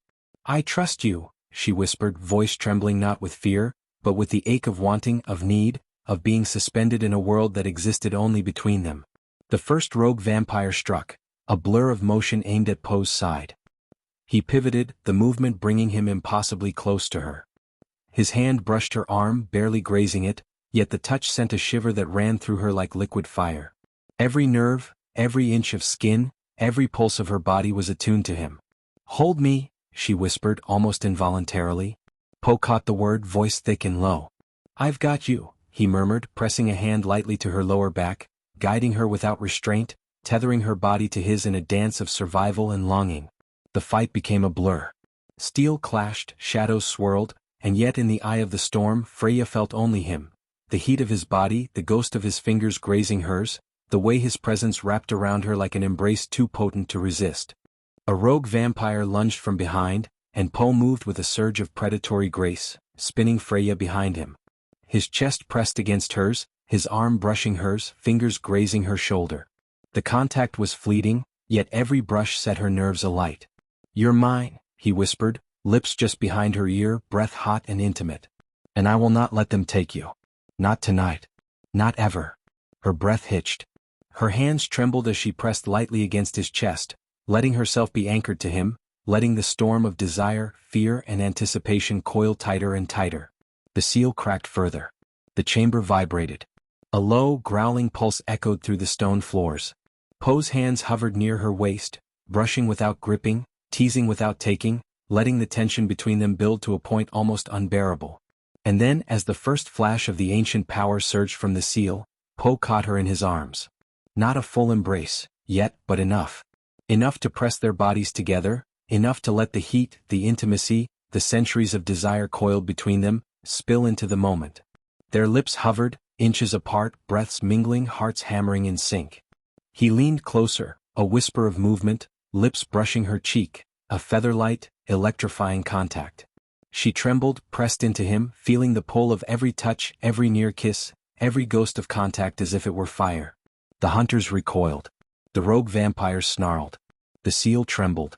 And still, in the eye of this storm, Freya and Poe existed in a bubble of molten tension and intimacy, bodies so close yet restrained, every inch a promise of what could not yet be fully realized.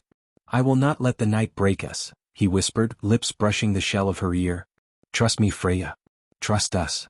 Her hands slid against his chest, tracing the line of his coat, letting the friction of proximity ignite her nerves. "Always," she whispered, body pressed impossibly close to him, breath mingling with his, senses alive with the storm raging both inside and around them. The final surge of power from the cracked seal lit the room in a brilliant cascade of golden shadow and firelight. Poe pressed his forehead to hers, lips nearly touching, the intensity of their proximity, their tether, their bond reaching a crescendo. And then, with a single whispered word, hot, intimate, undeniable, he pulled her fully into the orbit of him, and the chamber seemed to pause, the storm freezing in a moment of molten, charged perfection. The night had tested them. The hunters had come. The ancient seal had trembled. But in the midst of chaos, in the heart of firelight and shadow, Freya and Poe discovered what they had always been. Not hunter and hunted, not mortal and immortal, but fire and shadow bound together, unstoppable and unbroken. And as the final surge of power passed, leaving the chamber vibrating with the remnants of the seal's force, they remained pressed together, breath mingling, hearts racing, bodies humming with the promise of centuries yet to come.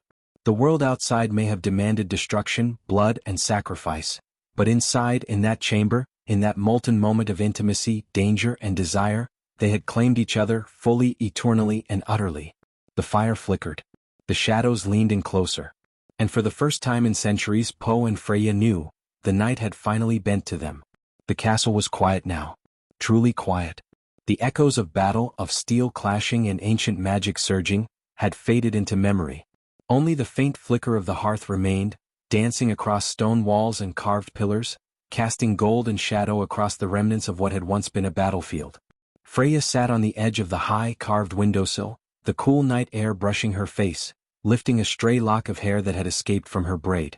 She let herself breathe deeply, letting the tension of centuries, the legacy of hunters, the weight of her grandfather's unfinished work, slide away with the wind. She was alive. Poe was alive. And for the first time the world felt hers to touch, to shape, to claim. Behind her a shadow moved, soft, deliberate.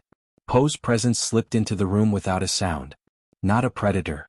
Not a threat. Just him. Immortal, eternal, and now wholly, irrevocably intertwined with her.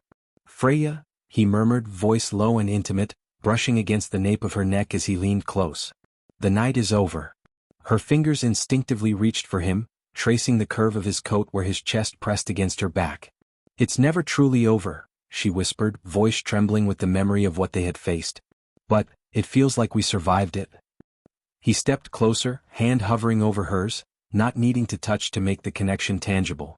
His presence radiated heat that wrapped around her, a tether of shadow and fire that made every nerve pulse with remembered adrenaline and simmering desire. "Survived," he agreed. "And now," his fingers lightly brushed hers, sending sparks across her skin. "Now we can exist. Together." Her breath hitched, chest rising against him as the intimacy of that simple statement hung between them like molten gold. The heat of his presence, the nearness, the unspoken promise that had been building since the night began, it all coiled tighter, almost unbearable in its intensity. "I thought I'd always be alone in this," she admitted, voice soft, almost reverent, carrying the legacy of hunters and the weight of their failures. He pressed a hand lightly to her cheek, thumb grazing her skin with a touch so delicate it made her shiver. "You were never alone," he whispered. "Not while I breathe. Not while we were bound. Not while this bond exists."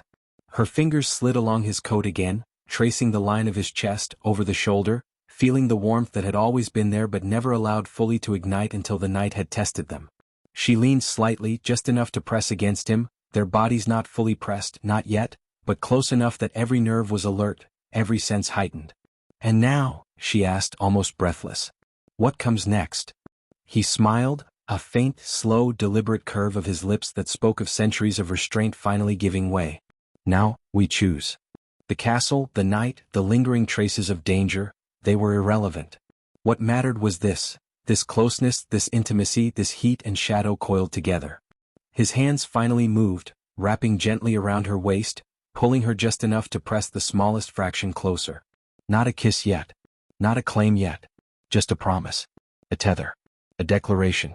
Her hands rested on his chest, over the line of his coat, feeling the faint tremor of strength and centuries-old vitality beneath her fingertips. The firelight flickered across his features, casting gold and shadow over the sharp planes of his face, and she felt her pulse hammer, breath quicken, nerves alive with a delicious tension. "Freya," he murmured, lips near her ear, breath warm, intimate, "whatever the world throws at us, whatever shadows rise, this," he paused, hand brushing along her back, fingers grazing her spine, "this will remain. Between us. Always." Her head tilted back slightly, lips parting in a whispered, tremulous response. "Always," she breathed.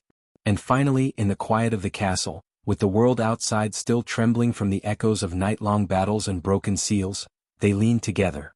Just a fraction. A whisper of motion. Not a kiss. Not yet. But a near touch that was more than enough. Enough to send sparks through every nerve, every heartbeat, every pulse of desire. Enough to promise what was to come. Enough to declare that in a world of hunters, vampires, ancient magic and broken legacies, they had claimed each other fully. The firelight flickered. Shadows leaned closer. And in that suspended moment, Freya and Poe realized.